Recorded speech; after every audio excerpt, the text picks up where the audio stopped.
مشاهدينا الكرام في كل مكان، السلام عليكم ورحمة الله وبركاته. أهلا وسهلا بكم في قناة عزيزوفيتش، الوجهة الأولى لعشاق الدوري السعودي ومحبين كرة القدم السعودية. قبل لا نبدأ الحلقة أتمنى منكم تتابعون حساباتنا على السوشيال ميديا وسوي لايك واشتراك إذا عجبك محتوى قناتي، لأني أحتاج دعمكم ولا زلنا في بداياتنا. أول شيء نبارك للأندية السعودية على تحقيق الانتصارات في هذه الجولة وتواجدهم في صدارة نخبة آسيا. حلقة اليوم بتكون عن تغطية مباريات الأندية السعودية في نخبة آسيا، وهي مباراة الأهلي والشرطة العراقي، ومباراة الهلال والاستقلال الإيراني، ومباراة النصر والعين الإماراتي. ونبدأ بالحلقة على طول.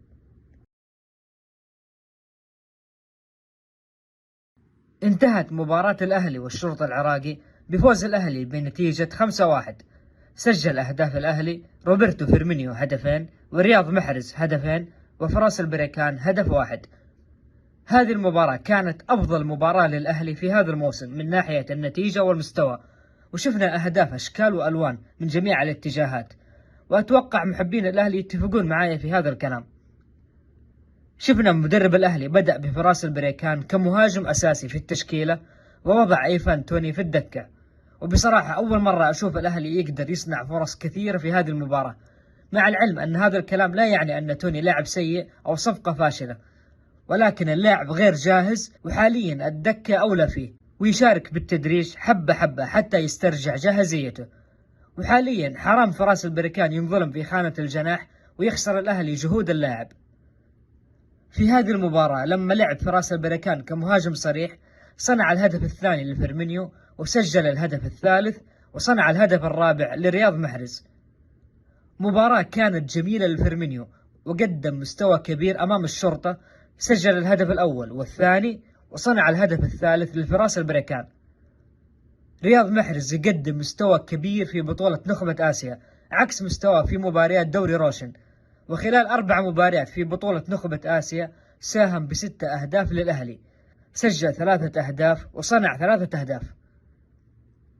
بيني وبينكم الأهلي في آسيا غير، ويقدم مستوى ونتيجة، وفي صدارة نخبة آسيا بجانب الهلال. ونفسي أعرف إيش السر اللي ما يخلي الأهلي يقدم هذا المستوى في دوري روشن. ومتأكد إذا الأهلي لعب بنفس مستوى في آسيا كان شفناه في صدارة دوري روشن.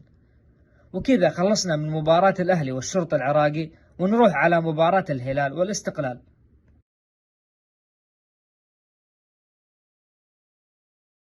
انتهت مباراة الهلال والاستقلال الإيراني بفوز الهلال بنتيجة 3-0. سجل أهداف الهلال الثلاثة متروفيتش. فوز مريح ومتوقع للهلال أمام الاستقلال بثلاثية نظيفة وكلين شيت، والبقاء في صدارة نخبة آسيا. الهلال عنده أظهرة برتبة صناع لعب، وكلنا شفنا لودي صنع هدف الهلال الثاني، وكانسيلو صنع هدف الهلال الثالث. أسوأ ما في كرة القدم هي الإصابات، لذلك أسوأ حدث صار في هذه المباراة هي إصابة نيمار. هذه الإصابة عكرت جو محبين الهلال، لأنهم كانوا ينتظرون عودته من زمان، ولما رجع خرج مصاب من المباراة. رب ضارة نافعة، غاب روبن نيفيز وظهر ناصر الدوسري وقدم مباراة كبيرة. وارجعوا لهدف الهلال الأول وشوفوا تمريرة ناصر للهدف. أحيانا بعض الغيابات تكتشف لك لاعبين مهمين تحتاجهم للمستقبل. تقريبا الهلال ضمن التأهل إلى الدور القادم من نخبة آسيا، وينتظر خصمه صاحب المركز الثامن لمواجهته في دور 16. وكذا خلصنا من مباراة الهلال والاستقلال، ونروح على مباراة النصر والعين الإماراتي.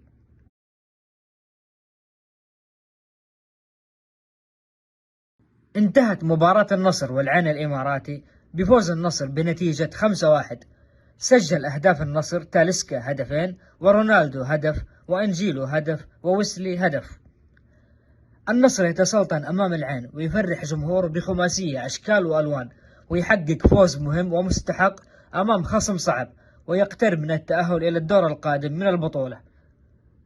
بيولي مدرب النصر وضع الخيبري في الدكة، وحط بروزوفيتش وأوتافيو في وسط الملعب، وأمامهم تاليسكا كوسط ثالث، وفي الأطراف ساديو ماني وأنجيلو، وأمامهم رونالدو. لذلك ظهر النصر بشكل مميز، والكرة صارت تخرج نظيفة من ثنائي النصر بروزوفيتش وأوتافيو.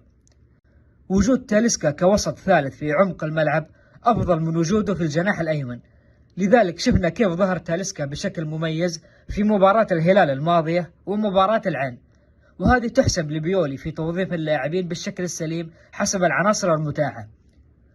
ما أنسى أتكلم عن ثنائية لابورت وسيماكان في خط دفاع النصر اللي ساهموا بشكل كبير في الحد من خطورة هجوم العين، وكل مباراة يقدمون مستوى عالي جدا، وأخص بالذكر سيماكان اللي قدم مباراة كبيرة. بيولي مدرب النصر فرغ وسط النصر بعد ما خرج بروزوفيتش، والنتيجة وقتها كانت 3-1 للنصر، والعين ضيع أكثر من فرص محققة للتسجيل، ولو سجل هدف بيحرج النصر كثير وتصعب المباراة، ولكن عدت على خير. وكذا خلصنا من مباراة النصر والعين ومن تحليل المباريات. وفي الختام أتمنى منك بعد ما تشوف الحلقة تدعم قناتي وتسوي لايك واشتراك وتفعيل جرس التنبيهات عشان يوصل لكم كل جديد. في أمان الله.